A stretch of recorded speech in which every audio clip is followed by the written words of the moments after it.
संबोधन के लिए आदरणीय श्री राम तिवारी जी।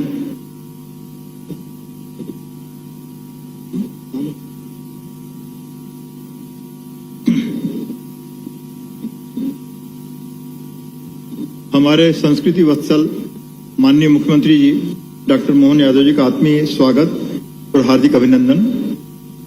मंच पर विराजमान परम पूज्य भक्ति प्रेम स्वामी महाराज जी जो इस्कान के प्रमुख हैं, स्वामी रंगनाथ आचार्य जी महाराज जो रामानुज कोट के विभूषित संत हैं, पीर रामनाथ महाराज जी पीठाधीश भरतहरि गुफा, अनंत विभूषित महामंडलेश्वर स्वामी श्री अन्नपूर्णा गिरी जी महाराज, विवेक बिंद्रा जी, विधायक अनिल जैन कालूहेड़ा जी, महापौर मुकेश टटवाल जी और आदरणीय दीदी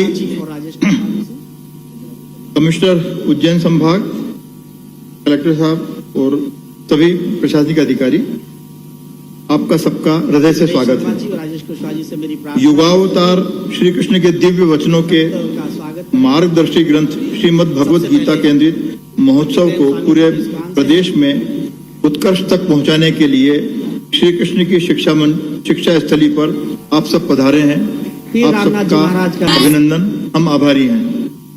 माननीय मुख्यमंत्री जी का विशेष अभिनंदन इसलिए भी कि मध्य प्रदेश में सांस्कृतिक पुनरुत्थान, आध्यात्मिक नवजागरण तथा विरासत से विकास के लिए एक योजनाबद्ध श्रृंखला को साकार वे करते जा रहे हैं। उज्जैन के सभी नागरिक बहुत अच्छे से और बरसों पहले से जानते हैं कि माननीय मुख्यमंत्री जी दशकों पहले से भारत की जन आस्थाओं से रची बनी भारतीय संस्कृति के विकास और संरक्षण के लिए सनातन साधक हैं।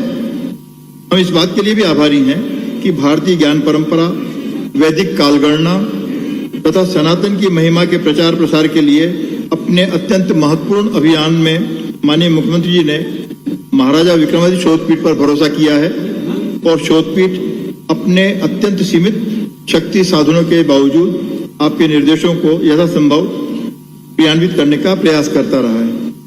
विक्रमोत्सव, विक्रमादित्य वैदिक घड़ी, भारत विक्रम, आर्ष भारत, विक्रमादित्य और अयोध्या, विक्रम संवत के लोकव्यापी प्रचार प्रसार तथा श्री कृष्ण पाथेय और अंतर्राष्ट्रीय गीता महोत्सव यथाशक्ति हम कर पा रहे हैं। हम कृतज्ञ हैं। अंतर्राष्ट्रीय गीता महोत्सव में इस बार उज्जैन, भोपाल, इंदौर समेत पूरे प्रदेश में श्रीमद् भगवत गीता के कर्मयोग अध्याय का सस्वर पाठ कर विश्व रिकॉर्ड भी बनाया गया। इसके अलावा ख्यात पटकथाकार, कवि, लेखक, संगीतकार मनोज मुंतशिर शुक्ला का नारायण मिल जाएंगे कार्यक्रम हमने किया। गीता संवाद का आयोजन किया। गीता आधारित प्रतियोगिताएं व पुरस्कार वितरण आज संभव होने जा रहा है। गीता केंद्रित अंतर्राष्ट्रीय विचार समागम जिसमें रूस और यूक्रेन और अन्य देशों के भक्तजन भी जो गीता प्रेमी हैं वो भी सहभागी हुए, हम उनके भी आभारी हैं। इसके अलावा समागम, प्रवचन, लोकार्पण आदि जो अनेक गतिविधियां हैं वो भी गीता महोत्सव के दौरान हम कर सके हैं। हमने आज शाम को भी इस माननीय मुख्यमंत्री जी के आगमन के साथ साथ श्री विवेक बिंद्रा जो मोटिवेशनल स्पीकर हैं और देश और विदेश में सुख्यात हैं, उनका प्रबोधन होगा और उसके साथ साथ मुंबई का जो दल है नृत्य नाटिका का, जिसमें अमृता खानविलकर जो हिंदी और मराठी सिनेमा की लोकप्रिय अभिनेत्री हैं, वो भी वो उसको परफॉर्म करेंगे। तो आप सबका अभिनंदन और आभार। धन्यवाद आदरणीय श्री राम तिवारी जी।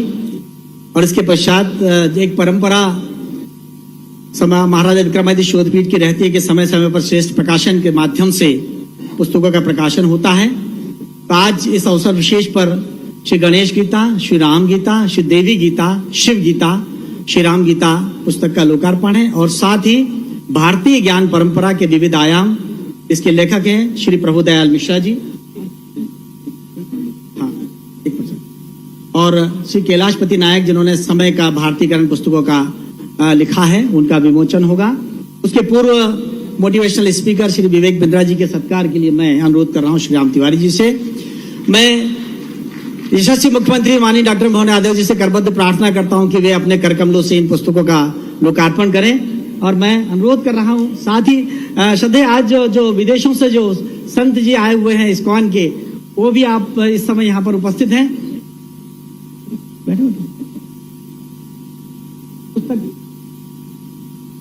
पुस्तक के लोकार्पण के लिए मैं परम सम्मानित से अनुरोध कर रहा हूं, वे अपने कर कमलों से पुस्तक का लोकार्पण करें।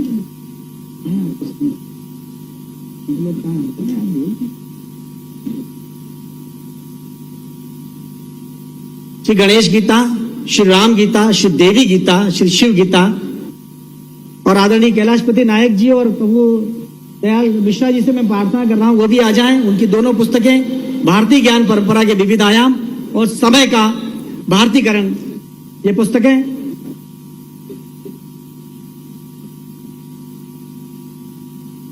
भगवान नहीं जाते तो हमको यह पवित्र ग्रंथ मिलता क्या, ये भी एक भविष्य का प्रश्न है। यद्यपि वो सर्व समर्थ प्रभु है, लेकिन फिर भी मानव जो योनि में अगर उन्हें जन्म लिया तो मानव योनि में जन्म लेकर के किसी भी शिष्य की पहचान उसके गुरु से होती, और गुरु के माध्यम से गुरुकुल को जिनने धन्य किया है, हमारे लिए सौभाग्य की बात है कि उज्जैन का भी उसमें गौरव जुड़ा है। ऐसे में जब गीता जयंती की बात आएगी तो महाभारत के कुरुक्षेत्र के अंदर उनने वहां बहुत अच्छे ढंग से बात कही। ये बात भी सही है। कभी कभी मैं तो इसकी व्याख्या नहीं कर सकता, हमारे सारे संत वृंद यहाँ बैठे हैं, लेकिन एक प्रश्न जरूर मन में आता है। भगवान गीता को अर्जुन को सुना रहे हैं, आमने सामने की सेना है और उस सेना में हमारे सारे धर्माचार्यों ने सबने बात कही है, निमित्त बने अर्जुन, अर्जुन को सुना रहे हैं। एक पक्ष इस पे और ये भी जुड़ता है, इस पे हमको ध्यान देना चाहिए कि भगवान कृष्ण की उस पूरे युद्ध में भूमिका क्या थी। कभी कभी हम नादानी में उनकी भूमिका केवल सारथी वाले ले लेते। सारथी की भूमिका थी क्या? सारथी की भूमिका तो थी, लेकिन सारथी से बढ़कर भूमिका थी। उस पूरे युद्ध के उस पूरे माहौल में कोई भी ऐसा व्यक्ति नहीं था जिसने अपने व्यवस्था का 2 भाग में हिस्सा किया। एकमात्र भगवान श्री कृष्ण थे जिनने अपनी सारी सेनाएं सामने खड़ी करी और वो अपने दूसरे पक्ष के साथ खड़े हुए। ये भगवान का उस समय का अपना सबसे बड़ा योगदान है। और उससे बड़ा भी योगदान क्या है, जो प्रशासनिक दक्षता के लिए उदाहरण बनेगा। आप कल्पना करो कि वो उनकी नारायणी अजय सेना, जिससे भगवान ने बड़े से बड़े युद्ध में सदैव जीत हासिल की, कभी पराजय का मुख नहीं देखा। ऐसी इतनी बड़ी सेना को, इसमें सिपाही से लेकर के सबसे बड़े अधिकारी तक सबको सामने खड़ा कर दिया, और केवल अपने आदेश से। हम कल्पना करें कि प्रशासनिक कितनी कुशलता से उनने सेना को अनुशासन सिखाया होगा। कि कोई इसी के पास भी हम अभी मेरे को बहुत सारी गीता की अलग अलग प्रकार की अपने प्रतियां दी होगी, लेकिन मैं बगैर पढ़े लिख के दे सकता हूं। मेरे हिसाब में तो कोई गीता में ये पक्ष नहीं मिलता कि भगवान ने जिसको सेना में सामने खड़ा करा और वो अपना मैदान छोड़ के चला गया। जितने भी थे सामने खड़े थे। और ऐसा भी कोई प्रमाण नहीं आता है कि कोई एक ने भी कहा हो कि भगवान हमको क्यों आप फालतू में हमारे प्राण ले रहे हो, हमारा क्या लेने देना है। लेकिन युद्ध होता रहा, और युद्ध में भगवान कृष्ण के सामने उनके साथ 24 घंटे जिनने बड़े से बड़े युद्ध में बड़ी भूमिका निभाई। हम कल्पना करें, जो हथियार चला रहा वो तो ध्यान उसका कहीं और जाएगा, लेकिन रथ चलाने वाले को तो सब मालूम पड़ रहा है कि उसका नजदीक का अधिकारी, उसका सिपाही, सैनिक अपने सामने प्राण दे रहा है। तो ये कष्ट उनके मन पे भी कितना हो रहा होगा। लेकिन ये जो बात उन्होंने कही है कि हमारे लिए ये वस्त्र बदलने के समान शरीर है, तो उनने तत्व दिया कि जो जन्मा है उसको जाना है, आने और जाने के क्रम में हमको अपनी जो भूमिका है उसी को निभाना है। तो मैं मान के चलता हूं कि भगवान कृष्ण का वो अनुशासन का पक्ष, उनकी अपनी उस दक्षता का पक्ष, तो सच्चे अर्थों में गीता हमको कई बातें सिखाती है। जैसे अपने मन के नियंत्रण पे। तो मैं तो ये मानता हूं कि भगवान ने अर्जुन को निमित्त बनाया, पहले अपनी आत्मा को सुनाई, उनने अपने आप को इस बात के लिए पुष्ट किया है कि जो मैं कर रहा हूं मेरे अपने पे धारण करके देखता हूं, मेरे अपने आप पर इसको उनने अपने आप पे लागू किया है। तो हमको ध्यान में आएगा कि हमारे स्वयं के मन की जो शक्ति है वो गीता हमको देती है, क्रोध पे नियंत्रण की शक्ति देती है। मन के हमारे इन व्यवस्थाओं के आधार पर जैसा समय चलता है, हमसे जाने अनजाने ये जो भाव बन जाता है, इसी प्रकार से इन व्यवस्थाओं को हम समझते जाएंगे। तो मैं आज मान के चलता हूं कि जिस प्रकार से भगवान कृष्ण ने हमें कदम कदम पर गीता के माध्यम से मन के नियंत्रण पर, स्वयं के आकलन पर, अपना आकलन भी स्वयं कर ले, बोलने के लिए बड़ी बड़ी बात कर दें, लेकिन कई बार हमारी खुद की गलती हो जाती है। हम कितने पानी में हैं, इस दौर में हम जाने वाले हैं, और फिर काम तो करना है, कर्म तो करना है, लेकिन कर्म में फल की इच्छा नहीं करना है। ये बहुत बड़ी बात भी है, लेकिन ये हमारे लिए गूढ़ बात भी है। और ये कर्म की बात जब हम करते हैं, 3 प्रकार के योग की शिक्षा हमको गीता से मिलती है। कर्म योग की शिक्षा मिलती है, भक्ति योग की शिक्षा मिलती है, ज्ञान योग, इसको सांख्य योग भी कहा गया है। ये तीनों योग की शिक्षा हमको गीता से मिलती है। और गीता जी के माध्यम से भगवान ने जो मैंने आपसे कहा है कि कर्म तो जो भी आया है, अगर वो नींद में सोया तो भी वो श्वास कर्म उसका चल ही रहा है, वो चल रहा है, फिर रहा है, खा रहा है, जो भी जैसा भी हो रहा है, जन्म के बाद वो सब कर्मवाद से उसका कर्म का पक्ष जुड़ता है। लेकिन कर्म के माध्यम से मैं अच्छा काम भी करूं और उसके प्रति कोई प्रतिफल नहीं चाहूं, ये सच्चे अर्थों में हमारा उस कर्म के प्रति दूसरा समर्पण है। तो हमारे लिए फल की इच्छा नहीं करना, कभी कभी नादानी में कई बार लोग मजाक बनाते हैं, तो मजाक वही बनाते हैं जो समझ नहीं पाते। हमारे लिए परमात्मा की दया से आज ये जिस बात को लेकर के हम बैठे हैं, जो बात सोच रहे हैं, इसलिए गीता जी के ऊपर अपन बात करें तो हमारा नजरिया भी स्पष्ट होना चाहिए, कोई कंफ्यूजन नहीं।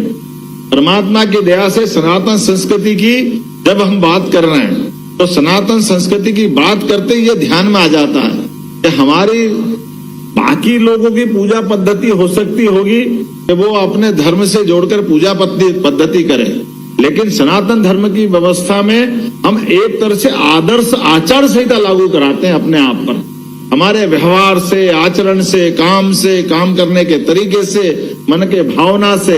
इसलिए सच्चे अर्थों में धर्म के मार्ग पे चलना अर्थात धर्म से धारण करना, और धारणा हमको आदर्श आचार संहिता की तरफ ले जाती है। इसलिए बाकी लोगों से हमारा अंतर हो सकता है। हमारे लिए आप जितने प्रकार से बात करें गीता जी के लिए तो कम है, और इसीलिए भगवान कृष्ण का गीता जी वाला पक्ष हम लेकर के आए। तो हमने तो अपनी सरकार बनने के बाद ही लाइन तय कर ली थी। हमने कहा भगवान ने जहां जहां लीलाएं की है, श्री कृष्ण पाथे बना करके उसको तीर्थ बनाने का काम हमारी सरकार के द्वारा किया जाएगा, क्योंकि ये हम अपने उन ऐसे गौरवमय शिष्य को याद कर रहे हैं भगवान गीता के माध्यम से, जिनके अपने उस पक्ष को हम लाना चाहते हैं कि शिक्षा की परंपरा से मध्य प्रदेश और देश का कैसा नाता है। इसी प्रकार से हमने कहा है कि हमारे पास जब गोवर्धन पूजा मनाई और जब जन्माष्टमी धूमधाम से मनाई तो कई सारे लोगों के मन में उहा थी, जो भी थी। हमने कहा तुम्हारी मर्जी है, जो करो, हमारी सरकार तो हमारे समाज के साथ जाएगी, और समाज भगवान कृष्ण के इन सारे संस्कारों को मानता, सारे त्योहारों को मानता है। तो इस परंपरा में जगह हमने चलने का कदम बढ़ा लिया है, तो फिर अब तो ये आनंद